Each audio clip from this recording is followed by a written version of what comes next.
Are you sure we're reading the same decree? This one clearly says, until it is but a whisper of wood or has threatened to murder someone. Well, either way, these pencils are getting mighty short and my artistic talents are being wasted here. The Duke of Drab is also here, but I brought him along just for moral support because I don't think he can speak. Right. Now, your statement about the missing sharpener, Lady Eraser. You said you saw the royal pencil sharpener leave the cupboard on its own accord. The queen stands alone by the window, sharpening a pencil to a wicked point. Because you're playing awful music. And C, well, because the fox wants us to. I say we give the royal banishers a warm send-off. She picks one out at random, but it's too stubby to draw with. She examines it more closely. Aha, perfect for whittling. She hands the pencil to a nearby statue of her great-great-great-grandmother, Queen Victoria, who is busy knitting a blanket for Queen Elizabeth I. Here's a spare pencil for you, Grandma. Did you need any more? You know I do, child. But it's hard to find good pencils these days. Everyone's too busy looking at their wall phones. It's harder and harder to get quality materials around here. You used to be able to buy good pencils anywhere, even in the colonies. Oh, but they had to sharpen them with rocks. Yeah, they called it making a land grant. Anyway, I picked up this one while I was visiting the new colony of New Caledonia. New Caledonia. That's a funny name. Do you know why they named it that, Grandma? Because they thought it was shaped like a pencil. Oh, look at that. They really did think that. Well, it's not true anymore. Somebody ate part of it. At least it gave them something to do other than start wars. Speaking of which, did you ever find out who was behind all those rebellions in the colonies? Oh, yes, I did. It was France.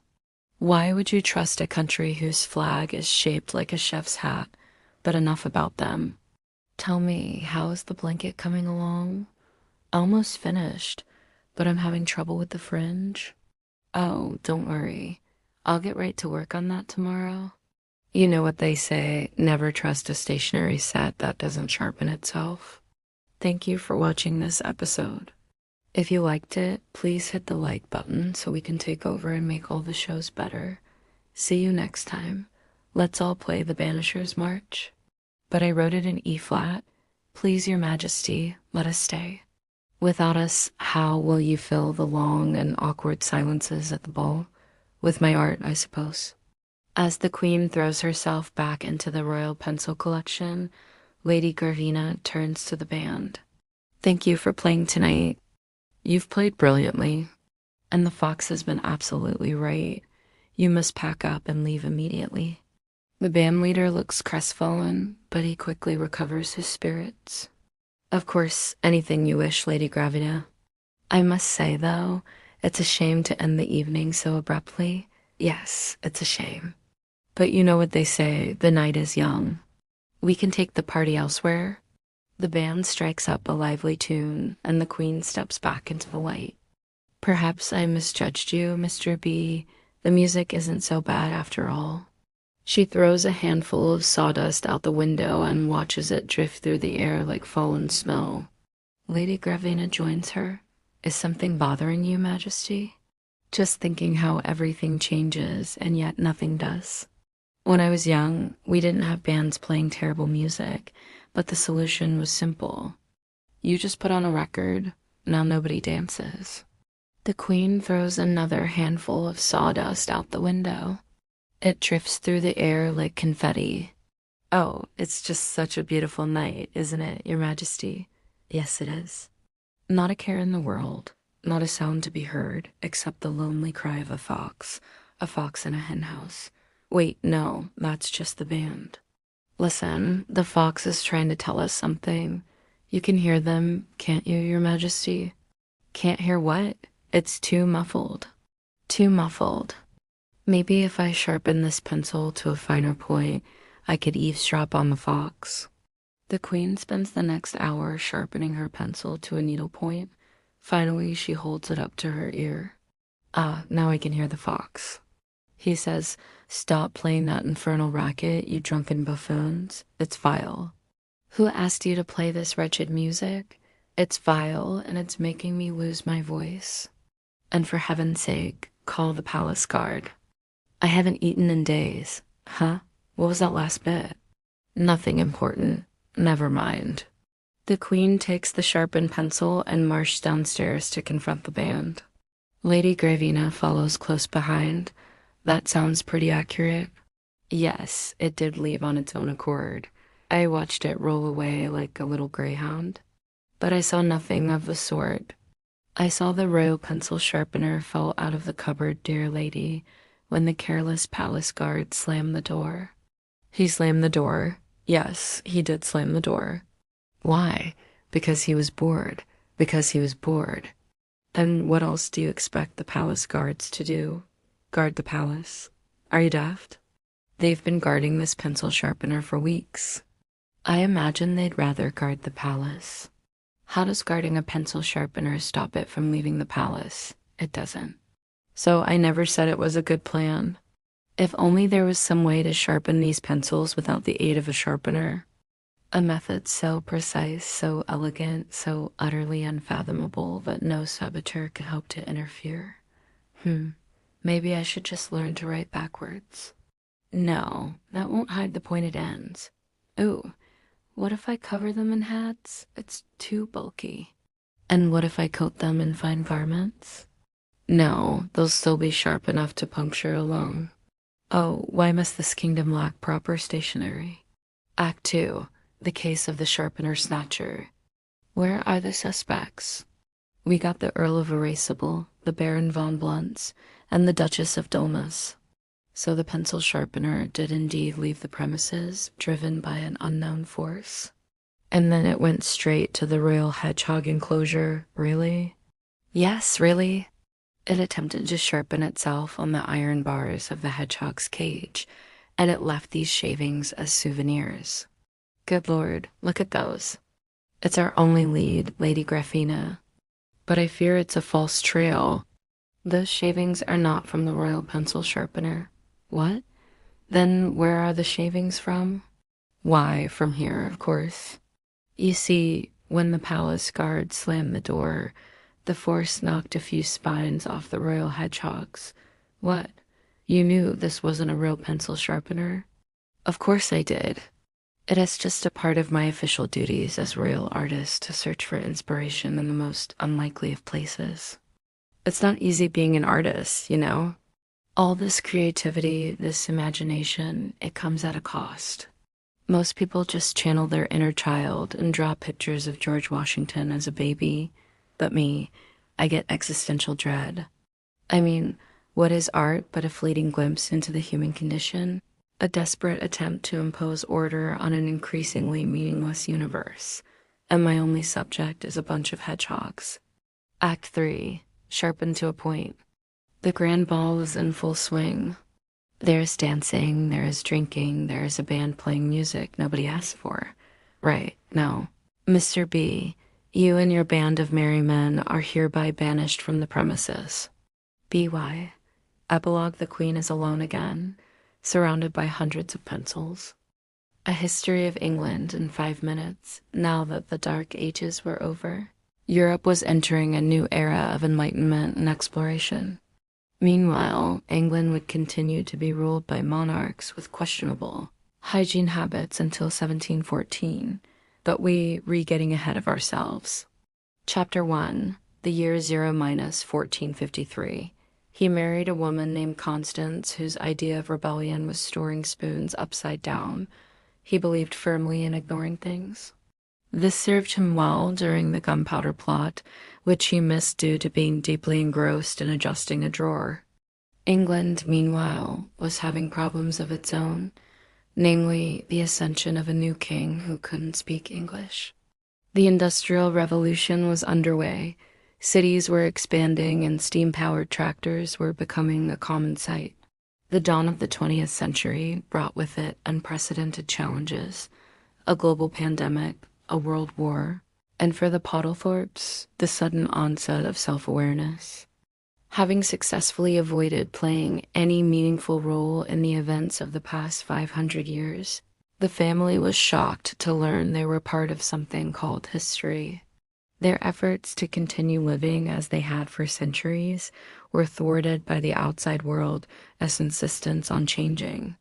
By 1920, the family was forced to move into a nursing home, largely because they couldn't figure out how to use indoor plumbing. With the rest of the family tree scattered to the winds, we lose track of the Pottlethorpes after this point. They faded into obscurity, victims of progress, leaving behind a legacy of complacency and a disturbing number of half-built clocks. The world was on the brink of modernization, but not to worry, the Pottlethorpe family was there to keep things grounded. We don't know much about this branch of the family tree because they didn't leave behind many written records, but we can piece together some details through census reports and marriage licenses. The family carried on the tradition of naming children after random objects lying nearby when the priest was scheduled to arrive. We know that they had a dog named Bob, though we're unsure if it was a male or female. We do know that at least one child was born while the family was attending a lecture on the proper placement of hat and glove hooks. And we're fairly certain that another child drowned in a bucket of water while the adults were busy discussing Lent. The Pottlethorpe estate remained unchanged, a haven of quiet amidst a rapidly modernizing world. After all, it was only in 1899 that electricity finally reached their phone line. Georgia came to power in 1714 with the stated intention of doing nothing. His advisors felt the same way, making the period known as the Age of Enlightenment, or to history teachers, the let's burn things down era.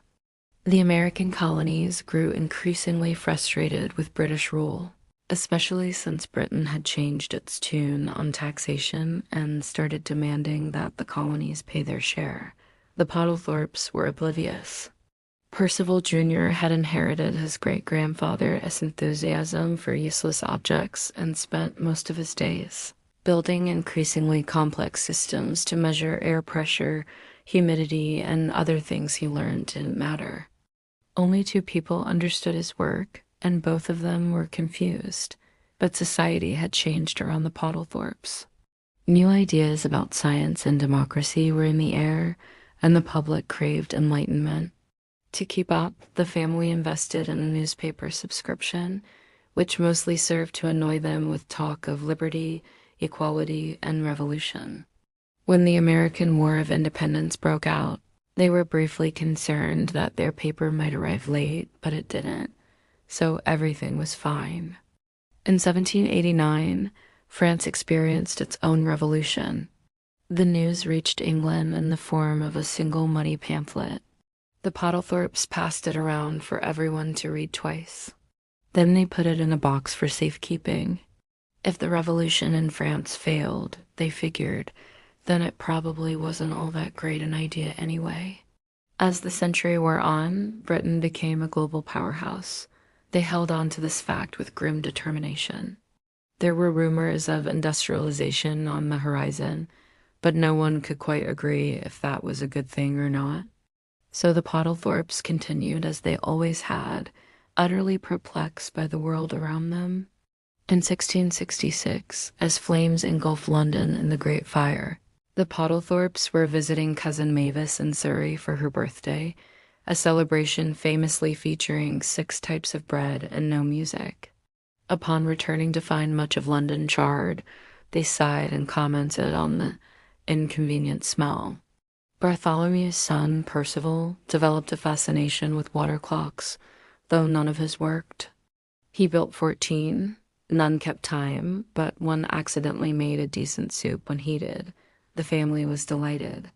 It became tradition to gather around it each Tuesday. In 1699, the family was invited to a scientific lecture by Edmund Halley. They declined, citing a preference for staring at walls, which are at least predictable. Their son, Neville, grew up obsessed with water measuring it, comparing it, and once writing a love poem to a puddle. The family experienced little change during Henry VIII's reign.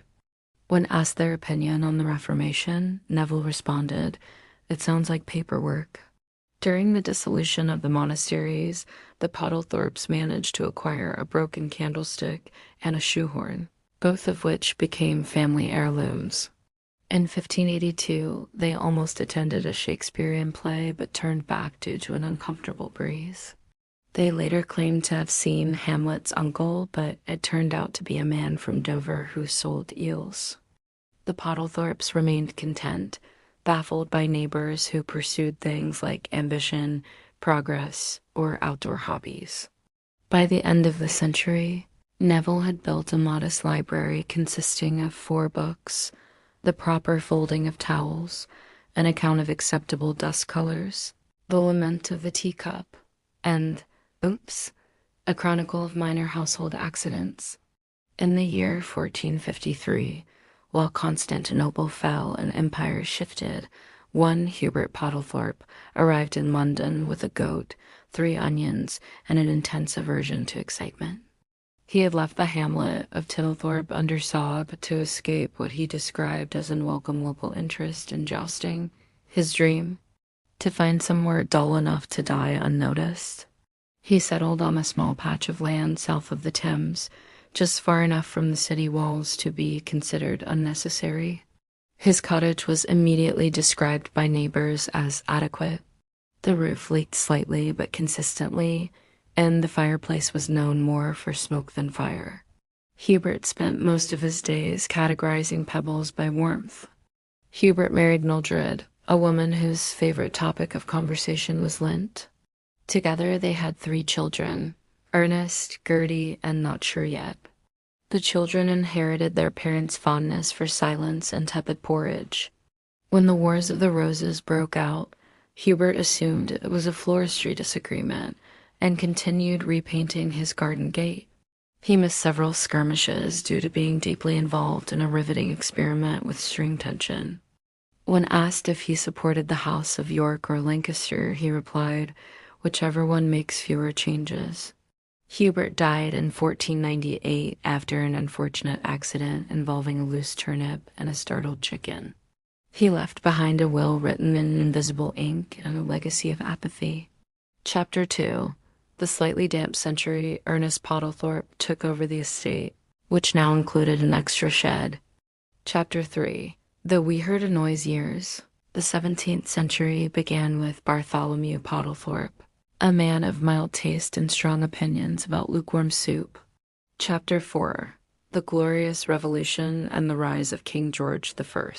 As the 18th century dawned, the European continent was consumed by war, famine, and revolution. Chapter 5. Victoria, Albert, and an unprecedented number of obvious jokes. As Queen Victoria ascended the throne in 1837, Britain was experiencing unprecedented growth and change. Chapter 6. The Modern World and the End of the Line. Thank you for watching.